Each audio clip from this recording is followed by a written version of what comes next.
ಸ್ನೇಹಿತರೆ, ಚರಿತ್ರೆಯ ಮತ್ತೊಂದು ವಿಡಿಯೋಗೆ ನಿಮಗೆಲ್ಲ ಪ್ರೀತಿಯ ಸ್ವಾಗತ. ಕ್ಯಾನ್ಸರ್ ಈ ಹೆಸರು ಕೇಳಿದ ತಕ್ಷಣವೇ ಅರ್ಧ ಜಂಗಾಬಲವೇ ಉಡುಗಿ ಹೋಗುತ್ತೆ.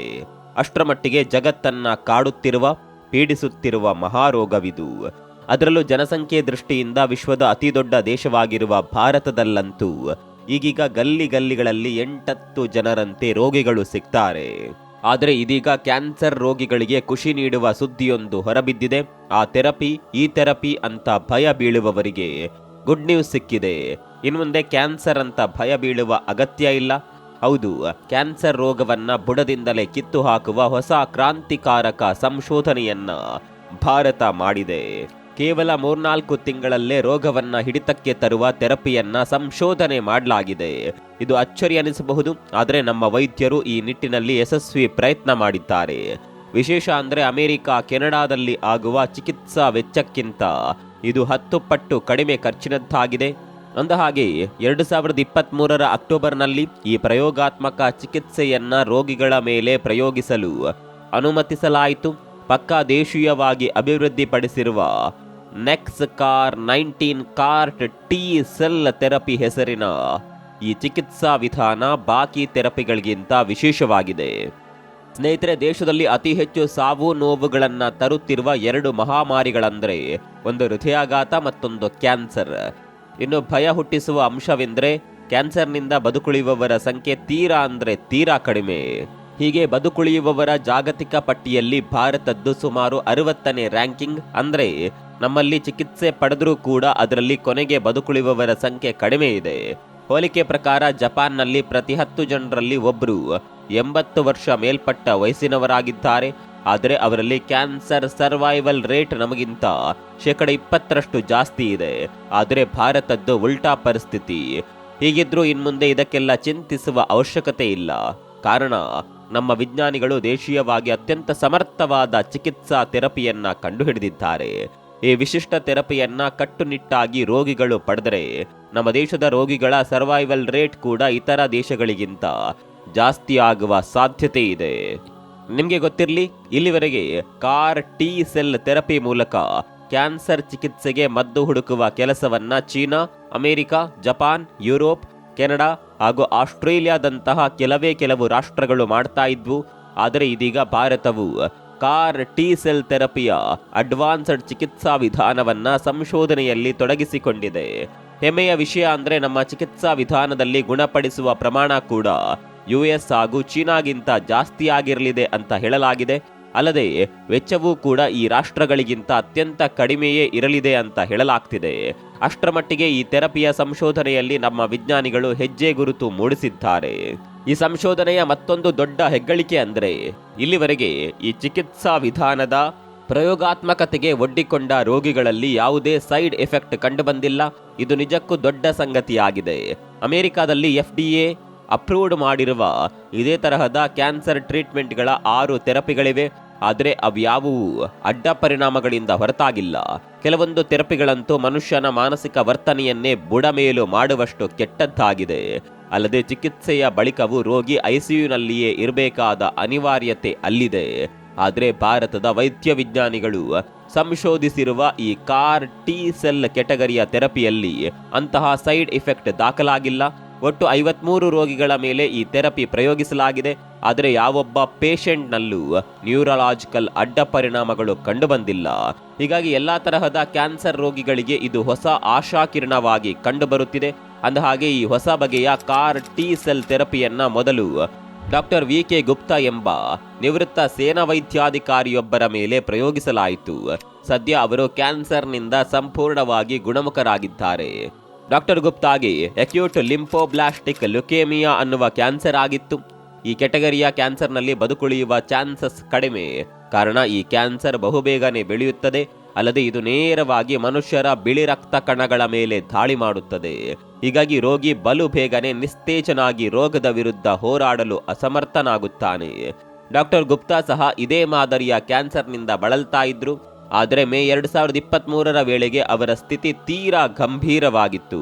ಅವರು ಹೆಚ್ಚೆಂದರೆ 3-4 ತಿಂಗಳು ಬದುಕುಳಿಯಬಹುದು ಅಂತ ಹೇಳಲಾಗಿತ್ತು. ಆದರೆ ಡಾಕ್ಟರ್ ಗುಪ್ತಾ ಈ ಸಮಯದಲ್ಲಿ ಇಚ್ಛಾಶಕ್ತಿ ಪ್ರದರ್ಶಿಸಿದ್ರು. ತಮ್ಮನ್ನ Nex CAR 19 CAR T cell ಥೆರಪಿಯ ಮೊದಲ ಪ್ರಯೋಗಕ್ಕೆ ಒಳಪಡಿಸಿಕೊಂಡ್ರು. ದೇವರ ದಯೆಯಂತೆ ಈ ಥೆರಪಿಗೆ ಅವರ ದೇಹ ಸಹ ಸ್ಪಂದಿಸಲು ಶುರುವಾಯಿತು. ನವೆಂಬರ್ 30, 2023ರಿಂದ ಪ್ರಾರಂಭವಾದ ಚಿಕಿತ್ಸೆ ಫೆಬ್ರವರಿ 2024ರವರೆಗೆ ನಡೆಯಿತು. ಅಂದ್ರೆ ಕೇವಲ 3 ತಿಂಗಳು ಕಟ್ಟುನಿಟ್ಟಿನ ಥೆರಪಿ ನೀಡಲಾಯಿತು. ಅನೇಕರಿಗೆ ಅಚ್ಚರಿಯಾಗಬಹುದು, ಈ 3 ತಿಂಗಳಲ್ಲಿ ಡಾಕ್ಟರ್ ಗುಪ್ತಾ ಈ ಕ್ಯಾನ್ಸರ್ನಿಂದ ಮುಕ್ತರಾಗಿ ಹೊಸ ಬದುಕಿಗೆ ತೆರೆದುಕೊಂಡ್ರು. ಅಷ್ಟಕ್ಕೂ ಇಷ್ಟು ಕಡಿಮೆ ಸಮಯದಲ್ಲಿ ಡಾಕ್ಟರ್ ಗುಪ್ತಾ ಕ್ಯಾನ್ಸರ್ ಗೆದ್ದಿದ್ದು ಹೇಗೆ? ನಿಜಕ್ಕೂ ಈ ಇಂಡಿಯನ್ ಥೆರಪಿಯ ತಂತ್ರಜ್ಞಾನದಲ್ಲಿ ಅಂಥದ್ದೇನಿದೆ? ಈ Nex CAR 19 CAR T cell therapy ಅಂದ್ರೆ ಏನು? ಇದೆಲ್ಲವನ್ನ ಕೊಂಚ ಸಂಕ್ಷಿಪ್ತವಾಗಿ ತಿಳಿಯೋಣ. ಸ್ನೇಹಿತರೆ, ಸಾಮಾನ್ಯವಾಗಿ ಕ್ಯಾನ್ಸರ್ ಅಂದರೆ ಗ್ರಂಥಿ ಅಥವಾ ಗೆಡ್ಡೆಗಳ ರೋಗ ಎಂದು ಅರ್ಥ. ದೇಹದ ಹಲವು ಭಾಗಗಳಲ್ಲಿ ಅನಿಯಂತ್ರಿತವಾಗಿ ಜೀವಕೋಶಗಳ ಬೆಳವಣಿಗೆ ಅಂತಾನು ಹೇಳಬಹುದು. ನಮ್ಮ ದೇಹದ ಪ್ರತಿರೋಧಕ ವ್ಯವಸ್ಥೆಯಲ್ಲಿ ಟಿ ಸೆಲ್ಸ್ ಎನ್ನುವ ವಿಶೇಷ ಕೋಶಗಳಿರುತ್ತವೆ. ಇವುಗಳ ಕೆಲಸ ಅಂದ್ರೆ ದೇಹಕ್ಕೆ ಮಾರಕವಾಗುವ ವೈರಸ್, ಬ್ಯಾಕ್ಟೀರಿಯಾ ಹಾಗೂ ಕ್ಯಾನ್ಸರ್ ಕಾರಕ ಜೀವಕೋಶಗಳನ್ನ ರಿಸೆಪ್ಟರ್ಗಳ ಸಹಾಯದಿಂದ ಹುಡುಕಿಕೊಳ್ಳುತ್ತದೆ. ಆದರೆ ಕೆಲವು ಕ್ಯಾನ್ಸರ್ ಕಾರಕ ಜೀವಕೋಶಗಳು ಚಾಲಾಕಿತನದಿಂದ ಈ ಟಿ ಸೆಲ್ಸ್ ಪ್ರತಿರೋಧದಿಂದ ತಪ್ಪಿಸಿಕೊಂಡು ಅನಿಯಂತ್ರಿತವಾಗಿ ಬೆಳೆಯಲು ಪ್ರಾರಂಭಿಸುತ್ತವೆ. ಹೀಗೆ ಆಗಲು ಪ್ರಾರಂಭಿಸಿದಾಗ ಕ್ಯಾನ್ಸರ್ ಕೋಶಗಳ ಸಂಖ್ಯೆ ದುಪ್ಪಟ್ಟಾಗಿ ದೇಹದ ಮೇಲೆ ವ್ಯತಿರಿಕ್ತ ಪರಿಣಾಮಗಳು ಶುರುವಾಗುತ್ತೆ. ಈ Nex CAR 19 CAR T cell ಥೆರಪಿಯಲ್ಲಿ ವೈದ್ಯರು ಈ ವಿಶೇಷ ಟಿ ಸೆಲ್ಸ್ ಕೋಶಗಳನ್ನ ರೋಗಿಯ ದೇಹದಿಂದ ಹೊರತೆಗೆದು ಅವುಗಳಲ್ಲಿ ಒಂದಷ್ಟು ಬದಲಾವಣೆ ಮಾಡಿ ಮರಳಿ ರೋಗಿಯ ದೇಹಕ್ಕೆ ಮರುಪೂರಣ ಮಾಡ್ತಾರೆ. ಹೀಗೆ ದೇಹಕ್ಕೆ ಮರುಪ್ರವೇಶ ಪಡೆದ ಶಕ್ತಿಯುತ ಟಿ ಕೋಶಗಳು ಈ ಕ್ಯಾನ್ಸರ್ ಕಾರಕ ಕೋಶಗಳನ್ನ ಹುಡುಕಿ ಮಟ್ಟ ಹಾಕುತ್ತವೆ. ಆದರೆ ಈ ಮಾಡಿಫೈಡ್ ಕೋಶಗಳು ಯಾವುದೇ ಕಾರಣಕ್ಕೂ ದೇಹದ ಇತರೆ ಜೀವಕೋಶಗಳಿಗೆ ಹಾನಿ ಮಾಡೋದಿಲ್ಲ. ಕೇವಲ ಕ್ಯಾನ್ಸರ್ ಕಾರಕ ಕೋಶಗಳನ್ನ ಮಾತ್ರ ಕೊಲ್ಲುತ್ತವೆ. ಹೀಗಾಗಿ ಈ ಥೆರಪಿಯಲ್ಲಿ ಅಡ್ಡ ಪರಿಣಾಮಗಳು ಬಹಳ ಕಡಿಮೆ. ನಿಮ್ಗೆ ಅಚ್ಚರಿ ಅನಿಸಬಹುದು, ಈ ಪದ್ಧತಿಯಲ್ಲಿ ಚಿಕಿತ್ಸೆ ಪಡೆದ ಬಹುತೇಕ ರೋಗಿಗಳು ಯಾವುದೇ ವಿಶ್ರಾಂತಿ ಇಲ್ಲದೆ ನಡೆದಾಡುವಷ್ಟು ಸದೃಢರಾಗಿದ್ದಾರೆ. ಸದ್ಯ ದೇಶದಲ್ಲಿ ಸುಮಾರು 53 ಕ್ಯಾನ್ಸರ್ ರೋಗಿಗಳು ಈ ಟಿ ಸೆಲ್ಸ್ ಥೆರಪಿಗೆ ಒಳಪಟ್ಟಿದ್ದಾರೆ. ಈಗಲೂ ಅವರ ಚಿಕಿತ್ಸೆ ಮುಂದುವರೆದಿದೆ. ಯಾವುದೇ ಅಡ್ಡ ಪರಿಣಾಮಗಳಿಲ್ಲದೆ ಅತ್ಯಂತ ಕಡಿಮೆ ವೆಚ್ಚ ತಗುಲುವ ಈ ಥೆರಪಿಯ ಸಂಶೋಧನೆ ಭವಿಷ್ಯದಲ್ಲಿ ರೋಗಿಗಳಿಗೆ ದೊಡ್ಡ ಆಶಾಕಿರಣವಾಗಿದೆ. ಬೇರ್ಯಾವುದೇ ದೇಶ ಮಾಡಿರದ ವೈದ್ಯಕೀಯ ಸಾಧನೆಯನ್ನ ನಮ್ಮ ರಾಷ್ಟ್ರ ಈ ವಿಷಯದಲ್ಲಿ ಮಾಡಿದೆ. ಹೀಗಾಗಿ ಭವಿಷ್ಯದಲ್ಲಿ ಖಂಡಿತ ಇದು ರೋಗಿಗಳಿಗೆ ದೊಡ್ಡ ಮಟ್ಟದ ನೆರವಾಗಲಿದೆ. ಇಷ್ಟೆಲ್ಲ ಧನಾತ್ಮಕ ಅಂಶಗಳಿರುವ ಈ Nex CAR 19 CAR T cell therapy ಒಂದಷ್ಟು ತೊಡಕುಗಳು ಸಹ ಇವೆ. ಪ್ರಸ್ತುತ ಈ ಥೆರಪಿ ಇನ್ನು ಪ್ರಯೋಗಾತ್ಮಕ ಹಂತದಲ್ಲಿದೆ. ಹೀಗಾಗಿ ದೊಡ್ಡ ಮಟ್ಟದಲ್ಲಿ ಚಿಕಿತ್ಸೆಗೆ ಲಭ್ಯವಿಲ್ಲ. ಅದರಲ್ಲೂ ಭಾರತದಂತಹ ಜನಸಂಖ್ಯಾ ಬಾಹುಳ್ಯವುಳ್ಳ ರಾಷ್ಟ್ರದಲ್ಲಿ ಈ ಚಿಕಿತ್ಸೆ ತಳಹಂತದಲ್ಲಿ ಸಿಗುವಂತಾಗಲು ಸಮಯ ಹಿಡಿಯುತ್ತದೆ. ಇನ್ನು ಇದರ ಚಿಕಿತ್ಸಾ ವೆಚ್ಚ ಅಮೆರಿಕ, ಯುರೋಪ್ ದೇಶಗಳಲ್ಲಿ ಹತ್ರ 3-4 ಕೋಟಿ ಇದೆ. ಭಾರತದಲ್ಲಿ ಇದರ ವೆಚ್ಚ ಅವುಗಳಿಗಿಂತ 7-8 ಪಟ್ಟು ಕಡಿಮೆ ಅಂತ ಹೇಳಿದ್ದರು. ಈಗಿನ ಕಾಲದಲ್ಲಿ ಹೆಚ್ಚು ಕಡಿಮೆ 40 ಲಕ್ಷದವರೆಗೂ ವೈದ್ಯಕೀಯ ವೆಚ್ಚ ತಗುಲುವ ಸಾಧ್ಯತೆ ಇದೆ. ಆದರೆ ನಮ್ಮ ದೇಶದ ನಾಗರಿಕರ ತಲಾ ವರಮಾನ ಬಹಳ ಕಡಿಮೆ. ಒಬ್ಬ ವ್ಯಕ್ತಿ ಸರಾಸರಿ ತಿಂಗಳಿಗೆ 15,000-18 ಸಾವಿರ ರೂಪಾಯಿ ಗಳಿಸ್ತಾನೆ. ಹೀಗಿರುವಾಗ ಆತನಿಗೆ 40 ಲಕ್ಷ ವೆಚ್ಚ ದುಬಾರಿಯಾಗಿಯೇ ಇದೆ. ಹೀಗಾಗಿ ಕೆಳ ಮಧ್ಯಮ ವರ್ಗದವರಿಗೆ ಈ ಚಿಕಿತ್ಸಾ ವಿಧಾನ ಕೈಗೆಟಕುವುದು ಕಡಿಮೆ ಎನ್ನಲಾಗಿದೆ. ಆದರೂ ಮುಂದಿನ ದಿನಗಳಲ್ಲಿ ಇದರ ಚಿಕಿತ್ಸಾ ವೆಚ್ಚ ಹಂತವಾಗಿ ಕಡಿಮೆಯಾಗುವ ಎಲ್ಲಾ ಸಾಧ್ಯತೆಗಳಿದೆ. ಇಮ್ಯುನೋ ಆಕ್ಟ್ ಸಂಸ್ಥೆಯ ಸಂಸ್ಥಾಪಕ ಪ್ರೊಫೆಸರ್ ರಾಹುಲ್ ಬೋರ್ವರ್ ಹೇಳಿದ್ದಾರೆ. ಅವರ ಪ್ರಕಾರ ಈ ಟಿ ಸೆಲ್ ಥೆರಪಿ ಕೇವಲ ಬಿ ಸೆಲ್ ಲಿಂಫೋಮಾ ಕ್ಯಾನ್ಸರ್ ಗುಣಪಡಿಸಲು ಮಾತ್ರ ಶಕ್ಯವಾಗಿದೆ ಅಂತ ಹೇಳಿದ್ದಾರೆ. ಆದರೆ ಭವಿಷ್ಯದಲ್ಲಿ ಈ ಥೆರಪಿಯ ಮುಂದುವರೆದ ಸಂಶೋಧನೆ ಬಾಕಿ ಕ್ಯಾನ್ಸರ್ಗಳನ್ನ ಸಹ ಗುಣಪಡಿಸಬಹುದು ಅನ್ನೋದು ಅವರ ನಂಬಿಕೆ. ಪ್ರಸ್ತುತ ದೇಶದಲ್ಲಿ ಬಿ ಸೆಲ್ ಲಿಂಫೋಮಾ ಕ್ಯಾನ್ಸರ್ಗೆ ಮಾತ್ರ ಈ ಟಿ ಸೆಲ್ ಥೆರಪಿಯನ್ನ ಪ್ರಾಯೋಗಿಕವಾಗಿ ಬಳಸಲಾಗ್ತಾ ಇದೆ. ಬಾಕಿ ರಕ್ತ ಕ್ಯಾನ್ಸರ್ಗಳಿಗೆ ಇನ್ನೂ ಇದರ ಪ್ರಾಯೋಗಿಕ ಬಳಕೆಗೆ ಅನುಮತಿ ನೀಡಲಾಗಿಲ್ಲ. ಹೀಗಾಗಿ ಇದು ಇನ್ನಷ್ಟು ಸಮಯ ತೆಗೆದುಕೊಳ್ಳಬಹುದಾಗಿದೆ. ಇದೇ ಈ ಥೆರಪಿಯ ದೊಡ್ಡ ಅನಾನುಕೂಲತೆಯಾಗಿದೆ. ಕಾರಣ ದೇಶದಲ್ಲಿ ಬ್ಲಡ್ ಕ್ಯಾನ್ಸರ್ ಯಮ ವೇಗದಲ್ಲಿ ಹರಡುತ್ತಿದೆ. ನಿಮ್ಗೆ ಗೊತ್ತಿರಲಿ, ಭಾರತದಲ್ಲಿ ಪ್ರತಿ 5 ನಿಮಿಷಕ್ಕೆ ಒಬ್ಬ ರೋಗಿಯಲ್ಲಿ ಈ ರಕ್ತ ಕ್ಯಾನ್ಸರ್ ಪತ್ತೆಯಾಗುತ್ತಿದೆ. ನಿತ್ಯ ಸುಮಾರು 192 ರೋಗಿಗಳು ಈ ಕಾಯಿಲೆಯಿಂದ ಮೃತಪಡುತ್ತಿದ್ದಾರೆ. ಈ ರಕ್ತ ಕ್ಯಾನ್ಸರ್ನಲ್ಲಿ ದೇಹದೊಳಗಿರುವ ಬಿಳಿ ರಕ್ತ ಕಣಗಳಾಗಲಿ ಅಥವಾ ಕೆಂಪು ರಕ್ತ ಕಣಗಳಾಗ್ಲಿ ಇಲ್ಲವೇ ಪ್ಲೇಟ್ಲೆಟ್ಸ್ಗಳಾಗ್ಲಿ ಯಾವುದು ಸರಿಯಾಗಿ ಕಾರ್ಯನಿರ್ವಹಿಸೋದಿಲ್ಲ. ಅಂದರೆ ದೇಹದ ದೈನಂದಿನ ಚಟುವಟಿಕೆಗಳೆಲ್ಲ ಸ್ತಬ್ಧಗೊಳ್ಳುತ್ತವೆ. ದೇಹಕ್ಕೆ ಸಿಗಬೇಕಾದ ಆಮ್ಲಜನಕ, ಪೋಷಕಾಂಶ ಸರಬರಾಜು ಯಾವುದು ನಡೆಯೋದಿಲ್ಲ. ಹೀಗಾಗಿ ದೇಹ ಆಂತರಿಕವಾಗಿ ನಾಶಗೊಳ್ಳಲು ಪ್ರಾರಂಭಿಸುತ್ತದೆ. ಹೀಗಾದಾಗ ರೋಗಿ ತುಂಬಾ ದಿನ ಬದುಕೋದಿಲ್ಲ. ಹೀಗಾಗಿ ಥೆರಪಿಯ ಸಾರ್ವತ್ರಿಕ ಬಳಕೆ ಆದಷ್ಟು ಬೇಗ ಸಿಗಬೇಕಾಗಿದೆ. ಇನ್ನು ದುರದೃಷ್ಟವಶಾತ್ ಈ ಬ್ಲಡ್ ಕ್ಯಾನ್ಸರ್ಗೆ 100ಕ್ಕೆ 100ರಷ್ಟು ಗುಣಪಡಿಸುವ ಯಾವುದೇ ಚಿಕಿತ್ಸೆ ಇಲ್ಲ. ಅಲ್ಲದೆ ಈ ಕ್ಯಾನ್ಸರ್ನಲ್ಲಿ ಸುಮಾರು 100 ವಿಭಿನ್ನ ಮಾದರಿಯ ರಕ್ತ ಕ್ಯಾನ್ಸರ್ಗಳಿವೆ. ಎಲ್ಲ ಕ್ಯಾನ್ಸರ್ಗಳಿಗೆ ಏಕಮಾದರಿಯ ಚಿಕಿತ್ಸಾ ವಿಧಾನವನ್ನ ಸಹ ಇಲ್ಲಿವರೆಗೆ ಅಭಿವೃದ್ಧಿಪಡಿಸಲಾಗಿಲ್ಲ. ಹೀಗಾಗಿ ಈ ಎಲ್ಲ ಮಾದರಿಯ ರಕ್ತ ಕ್ಯಾನ್ಸರ್ಗಳನ್ನು ಪರಿಣಾಮಕಾರಿಯಾಗಿ ಗುಣಪಡಿಸಲು ಸಾಧ್ಯವಾಗುತ್ತಿಲ್ಲ. ಅಲ್ಲದೆ ನಮ್ಮ ವೈದ್ಯಕೀಯ ಜಗತ್ತಿನಲ್ಲಿ ಈ ಸಮಸ್ಯೆಗೆ ಪರ್ಯಾಯ ಆಯ್ಕೆಯೊಂದಿದೆ. ಇದು ಬಹುತೇಕ ರಕ್ತ ಕ್ಯಾನ್ಸರ್ಗಳನ್ನು ಒಂದು ಹಂತದವರೆಗೂ ನಿಯಂತ್ರಣ ಮಾಡುತ್ತದೆ. ಅಂದರೆ ಸಿಕಲ್ ಸೆಲ್ ಎನಿಮಿಯಾ, ಅಪ್ಲಾಸ್ಟಿಕ್ ಎನಿಮಿಯಾ ಸೇರಿದಂತೆ ಅನೇಕ ಕ್ಯಾನ್ಸರ್ಗಳಿಗೆ ಇದು ರಾಮಬಾಣವಾಗಿದೆ. ಅಲ್ಲದೆ ಇದು ಆಟೋ ಇಮ್ಯುನೋ ಕಾಯಿಲೆಗಳನ್ನು ಸಹ ಗುಣಪಡಿಸುವ ಅಂಶಗಳನ್ನ ಹೊಂದಿದೆ. ಅಂದಹಾಗೆ ಇದರ ಹೆಸರು ಸ್ಟೆಮ್ ಸೆಲ್ ಥೆರಪಿ. ಆದರೆ ಈ ಥೆರಪಿಗೆ ಆರೋಗ್ಯವಂತ ದಾನಿಗಳ ಅವಶ್ಯಕತೆ ಇದೆ. ಅಂದರೆ ರಕ್ತದಾನ ಮಾಡುವಂತೆ ಕೋಶಗಳ ದಾನದ ಮೇಲೆ ಈ ಚಿಕಿತ್ಸೆ ನಿಂತಿದೆ. ಸ್ನೇಹಿತರೆ, ನಿಮ್ಗೆ ಗೊತ್ತಿರಲಿ, ಇತ್ತೀಚೆಗೆ ದೇಶದಲ್ಲಿ DKMS ಹೆಸರಿನ NGO ಒಂದು ಈ ಸ್ಟೆಮ್ ಸೆಲ್ಸ್ ಥೆರಪಿಯಲ್ಲಿ ಗಮನಾರ್ಹ ಕೊಡುಗೆ ನೀಡ್ತಾ ಇದೆ. ಈ ಸಂಸ್ಥೆ ಸೆಲ್ಸ್ ದಾನಿಗಳ ಮುಖಾಂತರ ಸಾವಿರಾರು ರಕ್ತ ಕ್ಯಾನ್ಸರ್ ರೋಗಿಗಳ ಬಾಳಲ್ಲಿ ಬೆಳಕು ಮೂಡಿಸುತ್ತಿದೆ. ಈ ವಿಷಯ ಕೇಳಿ ನಿಮಗೆ ಅಚ್ಚರಿ ಆಗಬಹುದು. ಆರೋಗ್ಯವಂತ ವ್ಯಕ್ತಿಯ ಕೇವಲ ಲಾಲಾರಸದಿಂದಲೇ ಕ್ಯಾನ್ಸರ್ ರೋಗಿಯ ಜೀವ ಉಳಿಸಬಹುದು. ಮೇಲ್ನೋಟಕ್ಕೆ ಇದು ಅಸಾಧ್ಯ ಅಂತ ಅನ್ಸಬಹುದು. ಆದರೆ ಇಂತಹ ಕ್ಯಾನ್ಸರ್ಗಳಲ್ಲಿ ರೂಟ್ ಸಮಸ್ಯೆ ತಳದಲ್ಲಿಯೇ ಇರುತ್ತದೆ. ಹೀಗಾಗಿ ಸ್ಟೆಮ್ ಸೆಲ್ಸ್ಗಳನ್ನ ರಿಪೇರಿ ಅಥವಾ ಬದಲಾಯಿಸಬೇಕಾಗುತ್ತೆ.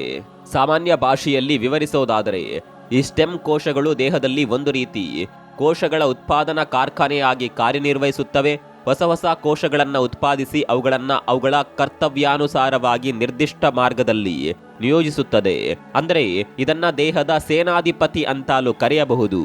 ಇನ್ನೂ ಸರಳವಾಗಿ ಹೇಳೋದಾದರೆ ದೇಹದಲ್ಲಿ ಉತ್ಪಾದನೆಯಾಗುವ ಕೋಶಗಳಲ್ಲಿ ಯಾವುದು ಹೃದಯ ಕೋಶ, ಯಾವುದು ರಕ್ತ ಕೋಶವಾಗಬೇಕು ಅನ್ನೋದನ್ನ ಈ ಸ್ಟೆಮ್ ಸೆಲ್ಸ್ ನಿರ್ಧರಿಸುತ್ತದೆ. ಆದರೆ ಕ್ಯಾನ್ಸರ್ ರೋಗಿಗಳಲ್ಲಿ ಈ ಕೋಶಗಳ ತಯಾರಿಕಾ ವಲಯವೇ ಕೆಟ್ಟು ನಿಲ್ಲುತ್ತದೆ. ಇದರಿಂದ ದೇಹದಲ್ಲಿ ಕೋಶಗಳ ಅನಿಯಂತ್ರಿತ ಬೆಳವಣಿಗೆ ಶುರುವಾಗುತ್ತೆ. ಈ ಸಮಸ್ಯೆಗೆ ಪರಿಹಾರ ಅಂದ್ರೆ ಈ ಸ್ಟೆಮ್ ಕೋಶವನ್ನೇ ಬದಲಾಯಿಸೋದು. ಅಂದ್ರೆ ದಾನಿಗಳಿಂದ ಪಡೆದ ಸ್ಟೆಮ್ ಕೋಶವನ್ನ ರೋಗಿಗಳಲ್ಲಿ ಇಂಜೆಕ್ಟ್ ಮಾಡೋದು.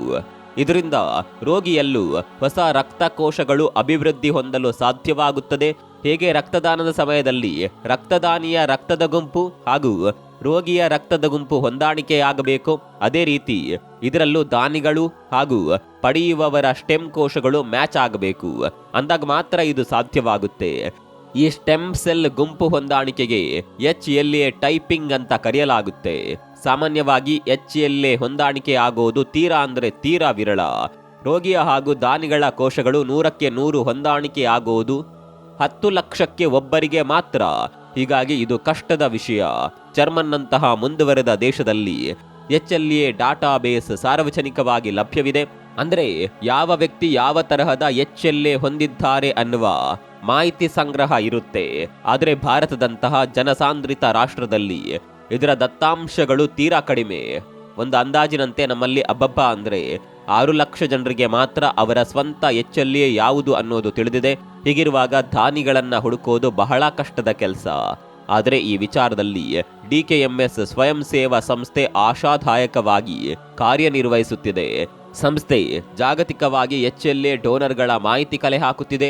ವಿಶ್ವದ ಯಾವುದೇ ಮೂಲೆಯಲ್ಲಿ ರೋಗಿಗಳಿಗೆ ಸ್ಟೆಮ್ ಸೆಲ್ಸ್ಗಳು ಅಗತ್ಯವಾದರೆ ದಾನಿಗಳ ಹೊಂದಾಣಿಕೆ ಮಾಡಿ ಬ್ಲಡ್ ಕ್ಯಾನ್ಸರ್ ಚಿಕಿತ್ಸೆಗೆ ನೆರವಾಗುತ್ತಿದೆ. ಸ್ನೇಹಿತರೆ, ನೀವೇನಾದರೂ ಈ ಸ್ಟೆಮ್ ಸೆಲ್ ದಾನಿಯಾಗಲು ಇಚ್ಛೆ ಪಟ್ಟರೆ ಈ ಸೆಲ್ ಡೋನರ್ ಪಟ್ಟಿಯಲ್ಲಿ ದಾಖಲಿಸಿಕೊಳ್ಳಬಹುದು. ಇದು ರಕ್ತದಾನದಷ್ಟೇ ಸರಳ ಪ್ರಕ್ರಿಯೆ. ಅಷ್ಟಕ್ಕೂ ನಿಮ್ಮಿಂದ ನೇರವಾಗಿ ಸ್ಟೆಮ್ ಸೆಲ್ ಪಡೆಯೋದಿಲ್ಲ. ಅದಕ್ಕೂ ಮುನ್ನ ಹಲವಾರು ತಪಾಸಣೆ ನಡೆಯುತ್ತದೆ. ಅಂದಹಾಗೆ ಮೇಲೆ ಹೇಳಿದ ಹಾಗೆ ಸ್ಟೆಮ್ ಹೊಂದಾಣಿಕೆ ವಿರಳ.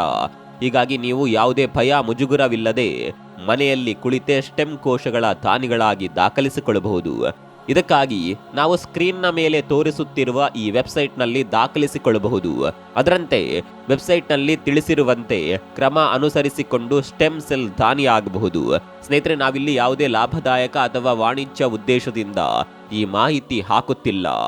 ರಕ್ತದಾನದಂತೆ ಕೋಶಗಳ ದಾನವು ಅತಿ ಪವಿತ್ರವಾದುದು. ಒಂದು ಜೀವ ಉಳಿಸುವ ಮಾನವೀಯ ನೆರವಿನ ಹಿನ್ನೆಲೆಯಲ್ಲಿ ಇದನ್ನ ಇಲ್ಲಿ ನಮೂದಿಸಲಾಗಿದೆ. ಅಷ್ಟಕ್ಕೂ ಇದರಲ್ಲಿ ಯಾವುದೇ ಬಲವಂತವಿಲ್ಲ, ಸಾಮಾಜಿಕ ಕಳಕಳಿಯಿಂದಾಗಿ ಇದನ್ನ ಇಲ್ಲಿ ಹೇಳಿದ್ದೇವೆ. ಸ್ನೇಹಿತರೆ, ಕ್ಯಾನ್ಸರ್ ಅಂದ ತಕ್ಷಣ ನಾವ್ಯಾರು ಭಯ ಪಡಬೇಕಾಗಿಲ್ಲ. ಇದೀಗ ಕ್ಯಾನ್ಸರ್ ಗುಣಪಡಿಸಬಹುದಾದ ರೋಗಗಳ ಸಾಲಿಗೆ ಬಂದು ನಿಂತಿದೆ. ಬಹುತೇಕ ಕ್ಯಾನ್ಸರ್ಗಳಿಗೆ ಒಂದಲ್ಲ ಒಂದು ಚಿಕಿತ್ಸೆ ಲಭ್ಯವಿದೆ. ಅದರಲ್ಲೂ ಭಾರತದ ಹೊಸ ಚಿಕಿತ್ಸಾ ವಿಧಾನ ಕ್ರಾಂತಿಕಾರಕ ಬದಲಾವಣೆ ತರುವ ಎಲ್ಲ ಲಕ್ಷಣಗಳಿವೆ. ಅಲ್ಲದೆ ಕೇಂದ್ರ ಸರ್ಕಾರ ಕೂಡ ಕ್ಯಾನ್ಸರ್ ಔಷಧಿಗಳ ಬೆಲೆಯನ್ನ ಕಡಿಮೆ ಮಾಡಿದೆ. ಹೀಗಾಗಿ ಯಾರು ಅಧೈರ್ಯರಾಗಬೇಕಾಗಿಲ್ಲ. ದಾಸವಾಣಿಯಂತೆ ಈಸಬೇಕು ಇದ್ದು ಜಯಿಸಬೇಕು ಅನ್ನುವ ಹಾಗೆ ರೋಗದ ವಿರುದ್ಧ ಸಂಘಟಿತರಾಗಿ ಹೋರಾಡೋಣ. ಭವಿಷ್ಯದಲ್ಲಿ ಹೊಂಗಿರಣ ಶುರುವಾಗಿದೆ. ಇಡೀ ಜಗತ್ತು ಈ ಮಹಾಮಾರಿಯಿಂದ ಮುಕ್ತವಾಗುವ ದಿನ ದೂರವಿಲ್ಲ. ಆದಷ್ಟು ಬೇಗ ಆ ದಿನ ಬರಲಿ ಅಂತ ಆಶಿಸೋಣ. ಈ ಬಗ್ಗೆ ನಿಮ್ಗೆ ಏನನ್ಸುತ್ತೆ ಕಾಮೆಂಟ್ ಮಾಡಿ. ಮತ್ತೊಂದು ವಿಡಿಯೋದಲ್ಲಿ ಸಿಗೋಣ. ಅಲ್ಲಿವರೆಗೂ ನಮಸ್ಕಾರ.